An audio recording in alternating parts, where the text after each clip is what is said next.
We've invited Greg Simons to share his observations on that change.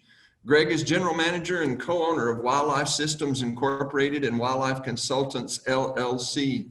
Between the two companies, they manage the wildlife on roughly 1 million acres of privately owned land in Texas, Louisiana, Mississippi, and Arkansas. Greg is currently president of Texas Wildlife Association Foundation and serves on both the Whitetail and Mule Deer advisory committees for Texas Parks and Wildlife Department. Over 30 plus years in the natural resource and wildlife management business afford Greg the unique perspective to discuss the changing nature of hunting. Welcome, Greg. Thank you, Rick. Let me first start by saying that it's absolutely my pleasure, my honor to be able to participate in this program today. And I think that the program's really a testimony of when we talk about COVID-19, there's some silver linings. Let me see here, start my video. Okay. Let me, I don't know if I was live or not, but again, it's my pleasure to participate. You know, it's remarkable that we have almost 1,000 registrants for this symposium today, representing some 35 states. I think that is indeed a testimony that there are some silver linings to COVID-19, and I'll talk a little bit about that as I get a little further into my presentation. Hats tip to the host for doing a great job of pulling this together. A little bit about my background. I started a business back in 1987 called Wildlife Systems, and it's a company that I still co-own and operate today. And much of our focus over the years of Wildlife Systems has been the construction of fee-based or commercial hunting programs on different private properties. Most of our work's been in Texas, but we've done some work in New Mexico, Colorado, Utah, Oklahoma, several foreign countries. And it's been a tremendous learning curve. One of the things that I think I've been tasked with trying to provide today is taking a look at, you know, some of the changes that have taken place in this industry regarding our practices, as well as some of the changes that have taken place with the markets that basically support, you know, these industries, and in looking at the relationship between the two. Some of the material that I'm going to discuss, I'll admit, it's a little esoteric. Some of it's a little philosophical. I'll provide some, you know, some of my opinions on these things, and we all know what they say about opinions. But and I'll also admit that I struggled a little bit to create a kind of a programmatic flow of this presentation. It's a little clunky, and so bear with me as I navigate through the program. Let's see.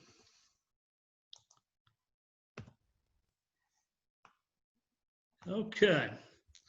About 3 years ago, I had the pleasure of giving a program at the Trans-Pecos Wildlife Conference, and that program was basically a 50-year look at the 50-year chronology of the whitetail deer management and whitetail deer hunting in Texas. And this is a slide that I used in that presentation, and I decided to go ahead and basically use this same slide to help create a little context for some of the material that I'm going to be covering today. And this is basically it's what I would consider to be a management intensity continuum, where the practices that are over here on the, whoop, let me go back. The practices that are over here on the left-hand side of this continuum are what I think many people would consider to be somewhat passive, least intensive, least artificial. And then those over here on the right-hand side are more intensive. I've tried to create an assembly of different practices that help illustrate this management intensity continuum. One could certainly argue the point in terms of the arrangement of these practices, which are the most intensive in a certain order. But I think the spirit of what I was trying to point out through this slide is that with whitetail deer, over the last 30, 40, 50 years, that continuum of different practices that we use to produce whitetail deer, it's extremely broad. And I think that we can safely say that we've proven our ability to change the genotype of some of these animals in a relatively short order. Some 20 years ago, 200-inch whitetails were as rare as hen's teeth, both in the pasture and really in the pen too. And today, 200-inch whitetails being produced in the pen are very common. We have lots of 1-year-old whitetails being produced in the pen that are 200 inches. I was looking at a photo just a few weeks ago of a deer that was produced in a pen that's over 400 inches as a 1-year-old. I know of at least one deer that was produced last year that's over 700 inches. For perspective, the world record Boone and Crockett non-typical elk is 478 inches. What's also interesting to me when we talk about the changes in some of these practices and how we can basically reshape our products, as you will. If you look at something like largemouth bass, which we've applied some very progressive, very aggressive practices at trying to produce largemouth bass in ponds and lakes, but yet the world record largemouth was caught in 1932. And it was a 22-pound, 4-ounce fish, and so it's interesting that despite some of those practices that we've applied towards that particular species, we really hadn't moved the needle that much.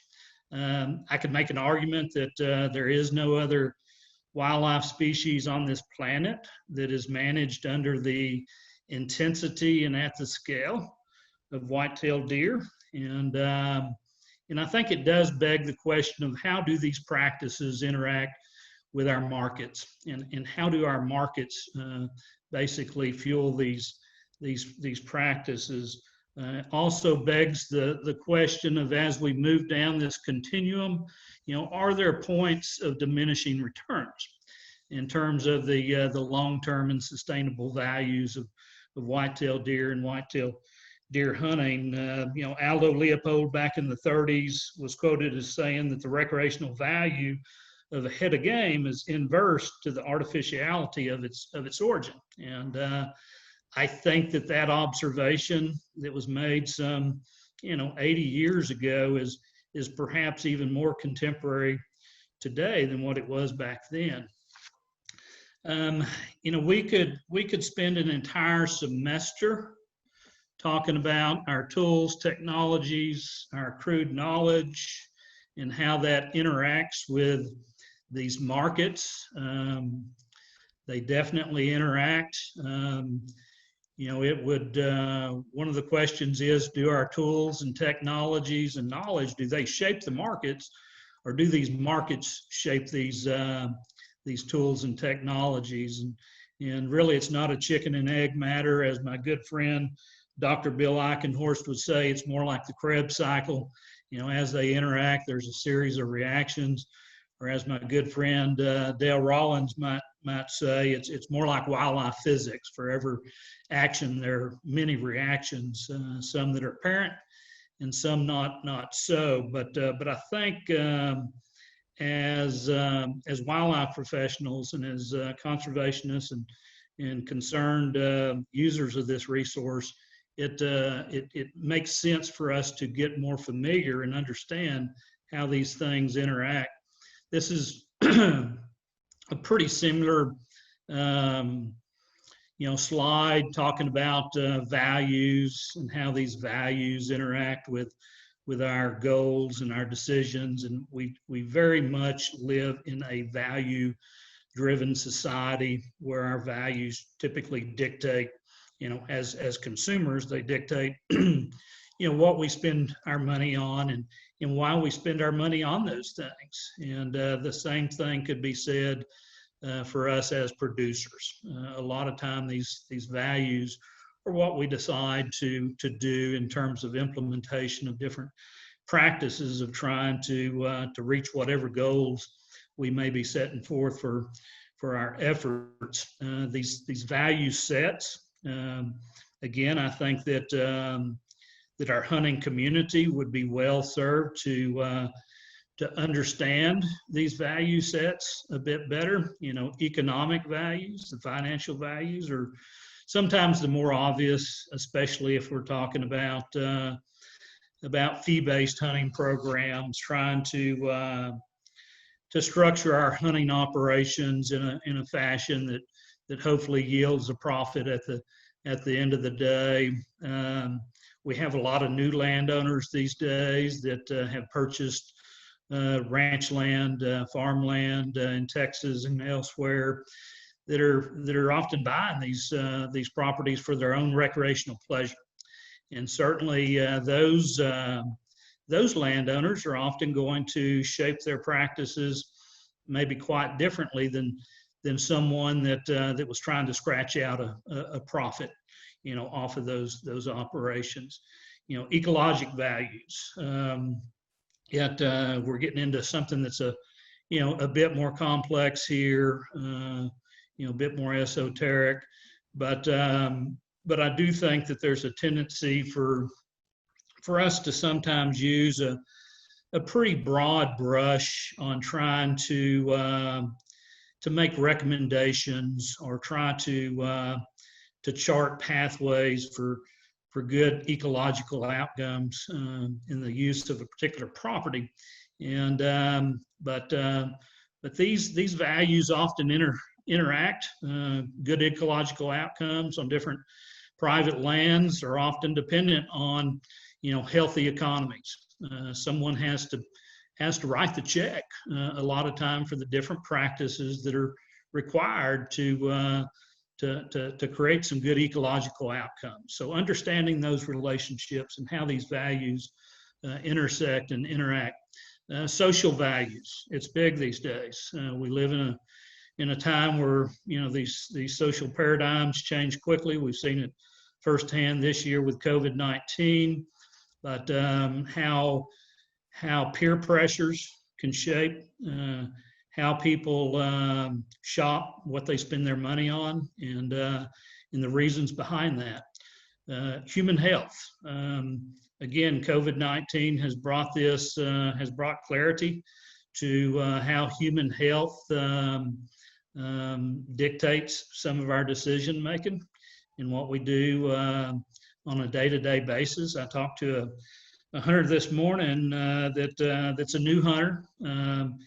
I think he has the financial resources to do a lot of things, and he's originally from Arkansas, and he has two boys that he's wanting to take hunting, and he had originally thought about taking them back to Arkansas to hunt up there where he grew up, but he has a concern over chronic wasting disease, and CWD is it's been relatively prevalent in Arkansas in certain areas in the last year. So he has made a decision that he is not going to take his two sons to go hunt whitetail deer up in Arkansas this year. So again, that's just one example of how these value sets can interact with one another. And again, I think we would be well served to try to understand these things a bit better. I'm going to work through some different species of game and some of the changes that I've seen taking place with some of these species.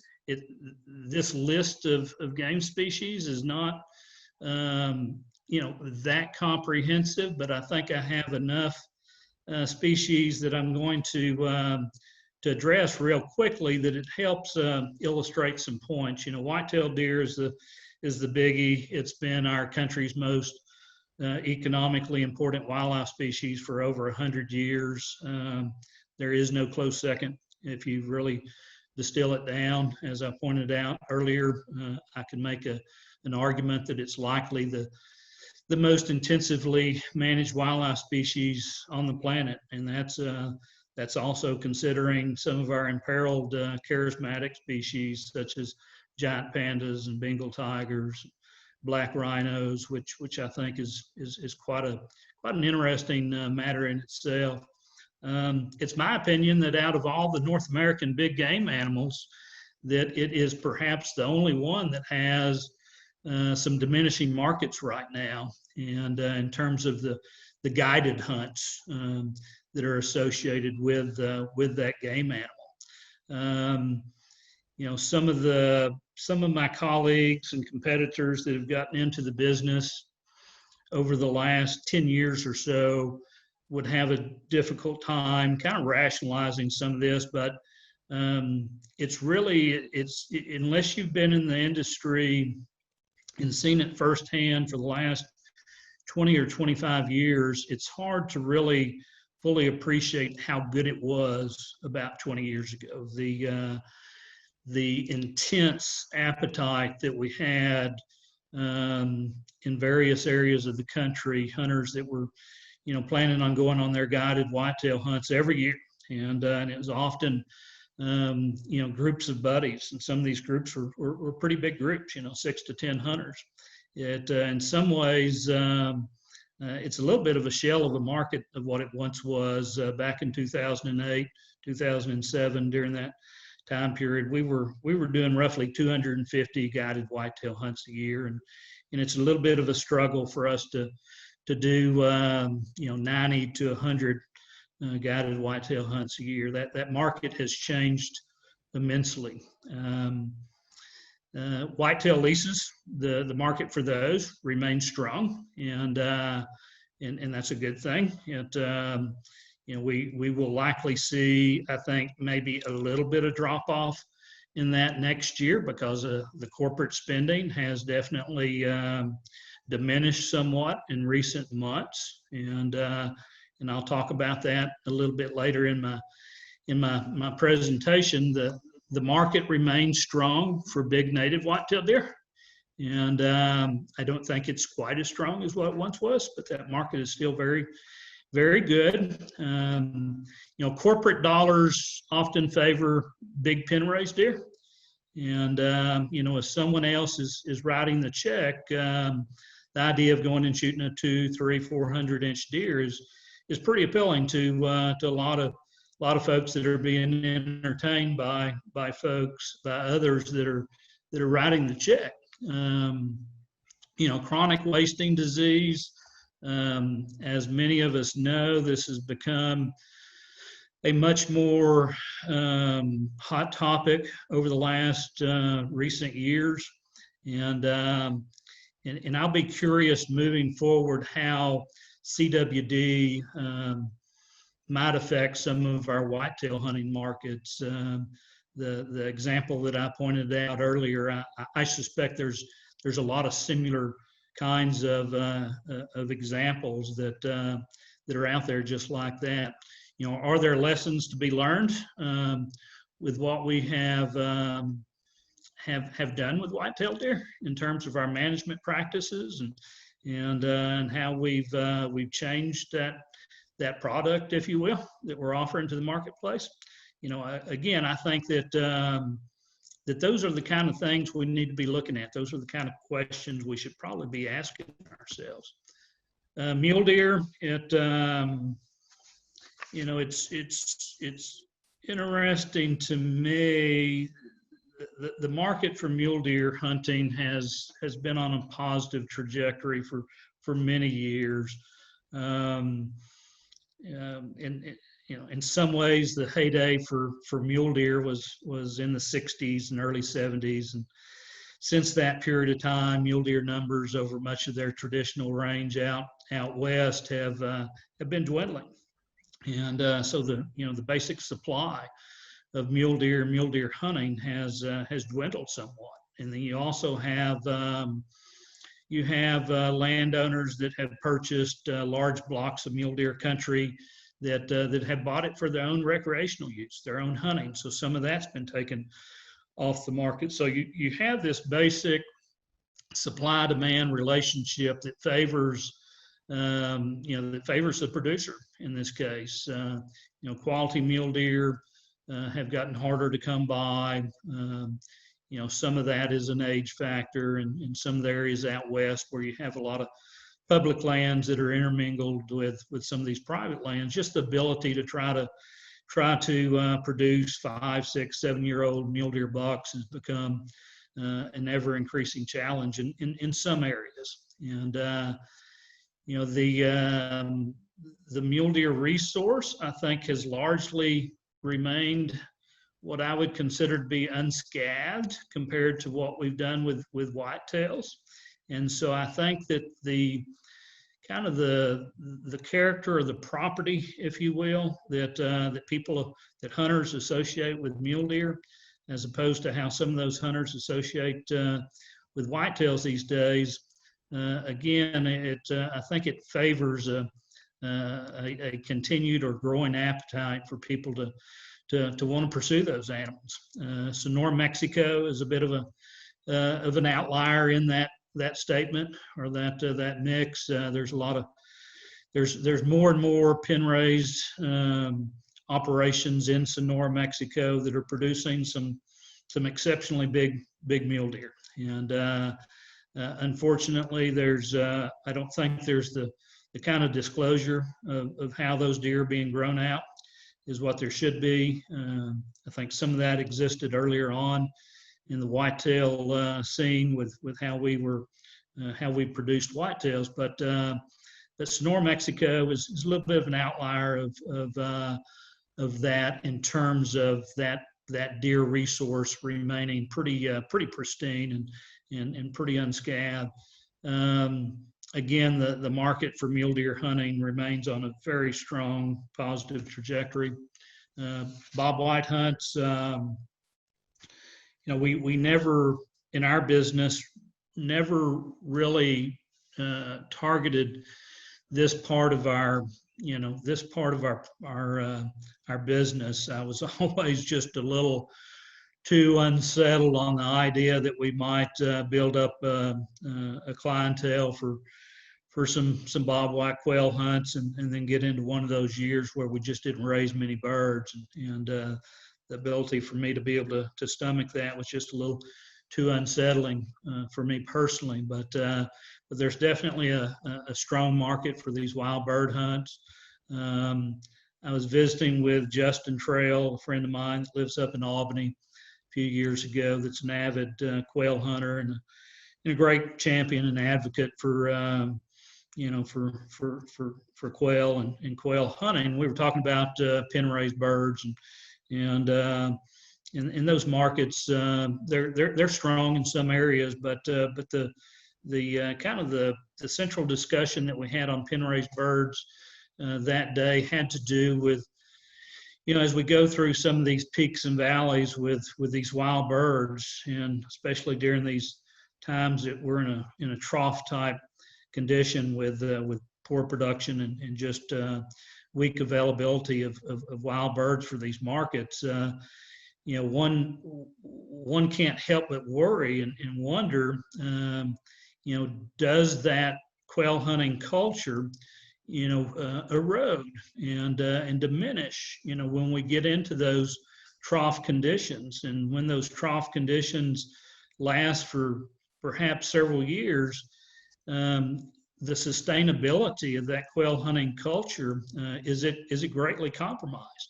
And if it is, can we mitigate that? Can we salvage that or bridge that through pen raised birds? And I think it's a very valid question for us to explore. I have noticed years past, 15, 20 years ago, it was pretty common for some landowners, some people in the business to separate out the their quail hunting from the rest of their hunting, and sometimes have some post deer hunting quail leases to try to maximize revenue.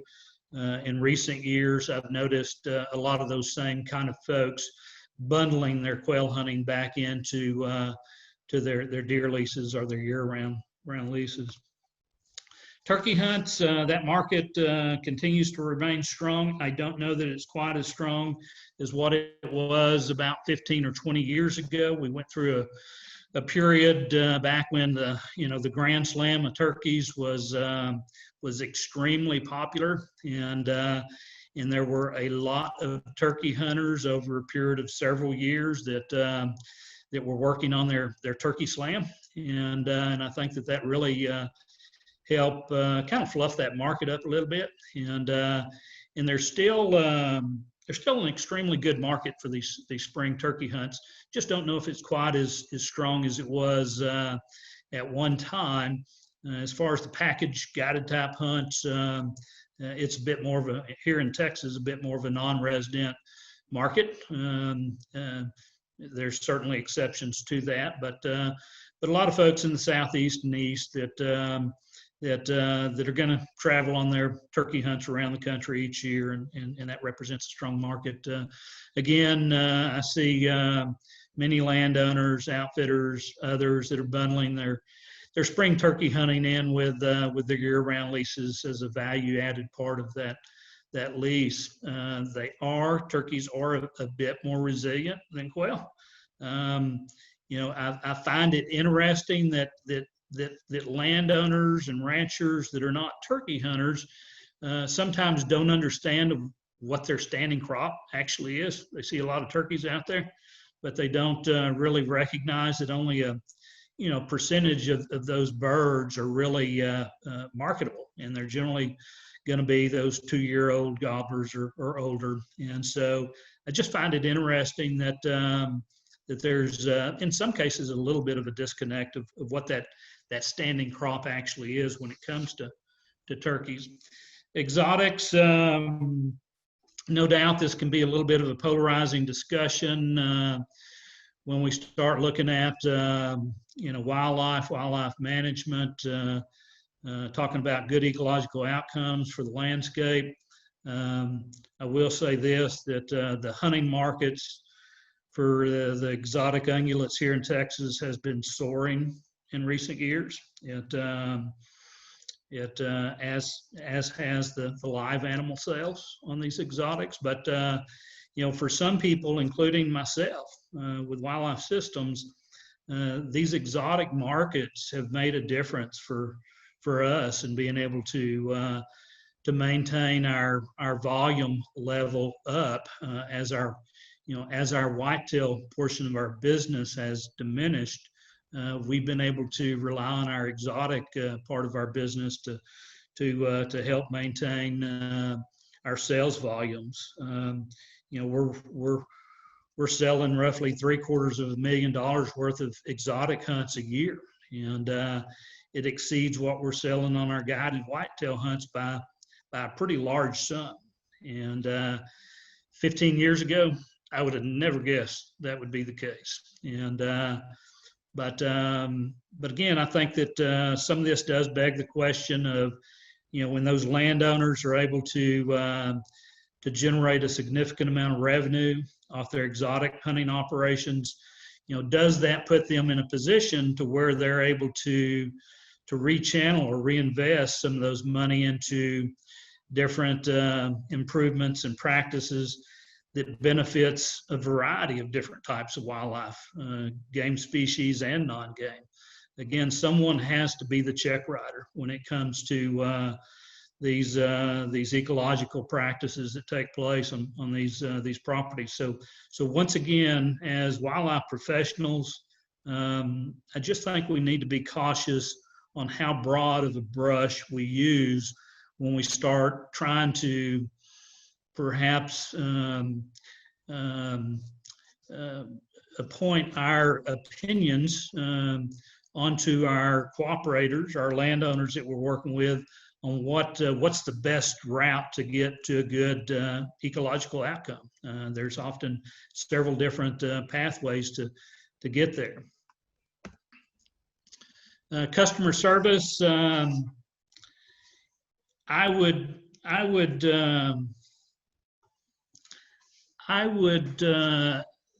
tell you that there's no no other business out there that is any more fertile for customer service, cultures within our business practice, in terms of being able to shape the outcome, the recreational outcome, the enjoyable experience of the clients that we're working with. These hunters that attend these hunts that are 3, 4, 5 day hunts, they're living with the staff that are working with those hunts. That intimate interface that the client and the service providers have is arguably like no other business out there. But yet, I think that we've historically, and to some degree today, we've had this mindset that the best hunter is the one that sends you their money, but they don't show up. And let's face it, there's not that many businesses out there where the proprietor and their support staff could have that kind of mindset and that kind of culture and get by with it.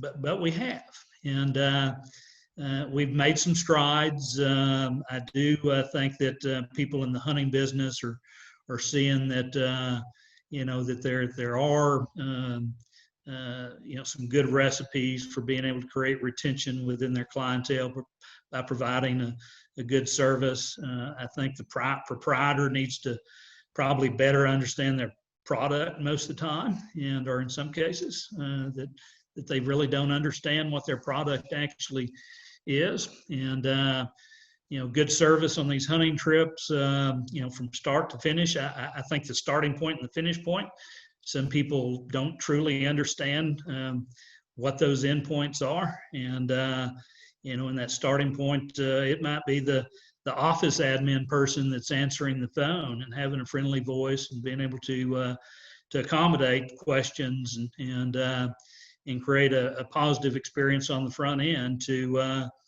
dropping them off at the airport and being able to shore things up on the tail end of the trip. Food service has become, really important in recent years. I think that anymore people are just much more in tune with their diets than what they used to be. But a lot of this definitely boils down to having a group of people that are marching in step and developing a successful operating culture. Facilities and equipment, again, this is an area that's changed immensely over the years. If you look at the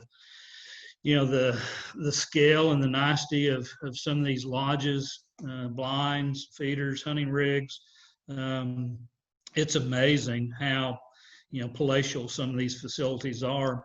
Some of these changes have been brought about just due to basic competition and how that sometimes creates pressure for different proprietors to upgrade facilities and equipment. Some of it's also a product. There's been, lots of landowners in recent years, over the last 20 years or so, that have bought properties for their own recreational pleasure. They eventually realize that they become a money pit, and in the interim time, they may have built a nice lodge that was gonna be used for their family and friends and invitees that at some point in time gets converted over into a hunting facility for paying clients. But the financial goals and limitations of the proprietors should certainly be a big determining factor on just how heavy one goes on building facilities and whether or not they're going to spend $1,500 on hunting blinds versus $4,000 or $5,000 on hunting blinds. Me personally, I think the main thing is that these facilities and equipment, they need to be clean and functional, and that for the person that's trying to make a profit at the end of the day off this, they just need to be pretty conscientious about those capital expenditures.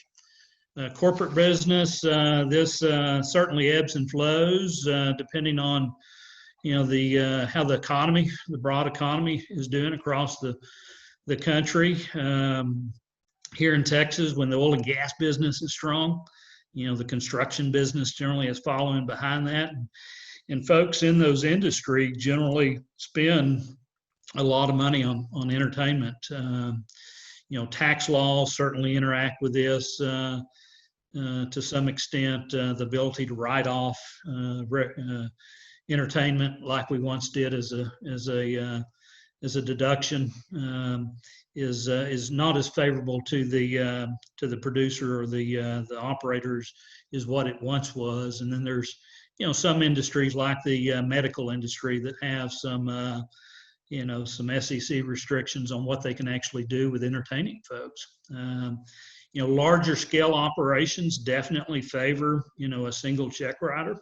You get into especially some of these big hunting leases, trying to have, there's a landowner that I met with here recently that has about 25,000 acres in an area of the state that has very high deer density. They currently, have about 70 to 80 hunters scattered out over a bunch of different hunting camps on the property. They're trying to figure out how to consolidate that down to one or two groups, but there is no, there's no lodge, no facility on it. And so in that case, that scale creates an interesting challenge of how they try to service that many different hunters, and at the same time trying to reduce it down to one or two hunting camps as opposed to a number of different camps. With corporate business, facilities are certainly a must. It's just hard to really be able to appeal to a company that's wanting to lease some country to entertain clients if you don't have a pretty nice facility. It does, I think, beg the question of, how many eggs do you put in one basket? And when you start leasing an entire property, especially if it's a big place, to one company, and that company, due to various reasons, cannot renew, how hard might it be to find another, another company that can write that kind of a check? And marketing, and I'm going to run through this pretty quick because I'm starting to run out of time, but it's changed a bunch over the years. One of the things about hunting markets are they're pretty mature markets, unlike some of the non-consumptive markets that Dave was talking about earlier with like bird watching and such. So there's a number of different advertising mediums out there that exist. The World Wide Web, when it showed up back in the early 90s, it was kind of the bowling ball that rearranged what made sense over the next coming years in terms of how to leverage your advertising dollars and try to create return on investment for those dollars by converting them into bookings. We've essentially, over the years, we've split that pie into a lot of small pieces. And I would tell you today, there really are no silver bullets in terms of advertising platforms that guarantee you lots of bookings out there. Social media is the newest kid on the block, and social media is certainly it's changing how we reach people and how we communicate and how we try to create business for ourselves these days. COVID-19, wow, who would have ever known that our world, our life, our lifestyles, even our livelihoods, in some cases, could change in a matter of days. But COVID-19 proved that indeed it can. And we had our biggest set of books or business on the books that we've ever had from March 15th through the end of April. We had about 100 hunters scheduled during that 6-week period. Nilgai hunters, aoudad hunters, spring turkey hunts. I spent pretty much nonstop, almost about 4 weeks, doing nothing but trying to establish contingency plans on how to sort out a lot of the uncertainties and a lot of the chaos that was created back then during that time period. Once we got into May, it became apparent that most of the international trips were going to be canceled, and that created a shift in that market. For some folks like ourselves, we were fortunately in a position to be able to accommodate that market shift. And then as we've gotten further into the year, I think that that our society, when we placed a lid on their ability to get out and go and enjoy things that they may have taken for granted in the past, that as we move forward into this year, that appetite to reclaim our lives and our lifestyles became extremely pronounced. And right now, the spending on hunting trips and all different kinds of outdoor related products is at a high pitch. And so I think that we've got an opportunity here to try to learn, what that means, and maybe try to as we move forward, use this in terms of how we cater to these markets, and we help shape these markets as we move forward. For us, it's it forced us to having to revamping some of our best practice standards, which I think is a good thing. And but business right now is very good.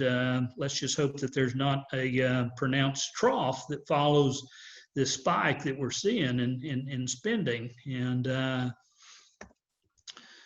in closing, and I'll run through these real quick, but as far as just what I would consider to be, some of the more key ingredients to being successful in these fee-based hunting programs these days. One is, I think you need to focus on what your goals are. And it's real easy to sometimes get caught up in either what other people are doing, or to sometimes place maybe a little too much stock on what other people tell you you should be doing, without them really understanding what your goals and objectives are. Minimizing or managing overhead. There's a tendency for some folks in the hunting business these days to just do a fairly poor job of that. Focus on doing what you do and doing it well, and allowing others to basically do the same. And if that means relying on third-party contractors who have good capability and good capacity to assist you with those services, then that's something that you might want to consider looking at. And again, like we talked about earlier, viewing these hunters as an asset and not an unwanted guest that you have on your property. And I suspect that one could again beg the question that perhaps it's time for a paradigm shift along those lines. And perhaps even most importantly, developing an operating culture that works for you, whether that be your customer service strategies, your risk management strategies, various business practices, developing a template of operations that work well for you, and then replicating those practices and eventually developing that into your operating culture. Client retention is probably just as important or more important today than it's ever been, just due to the competitive nature of the industry, and having a good plan, especially one that has some contingencies built into it. That wraps it up. I've about, I think, expired my allotted 45 minutes. I don't know if there's time for a question or two.